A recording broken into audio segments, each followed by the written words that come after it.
Social Darwinism is a concept. I was pretty certain that I didn't like Sean's tone of voice, and I didn't like what he was saying either. But I have to admit that I was still pretty curious.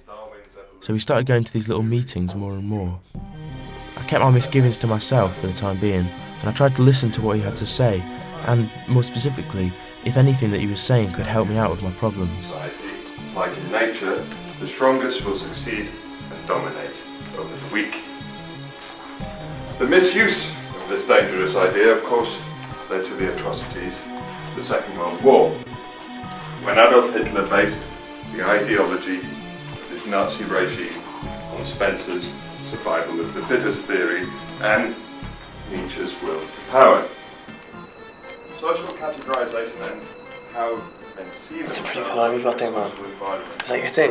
You like the paper man? Ha! Jacob the paper man. I'm Chris. Yeah, I'm Jake. Yeah, no, you are. Sean's always talking about you. I think you're like his favourite one. Yeah, something about like, I don't know, having greater potential than the rest of us. Excuse me, gentlemen. Sorry. Can you concentrate, please? Yeah. Okay, I'll continue. Another author to have introduced ideas in this domain is French philosopher. As we started going to these sessions more and more, I started to think that Sean was actually making quite a lot of sense. His speeches were coherent, he was quoting great authors and making interesting points about how our interactions define us in our environments. He was talking about how important our original ways of interacting with things were. I was starting to finally feel confident, and I must admit I was even feeling a bit special.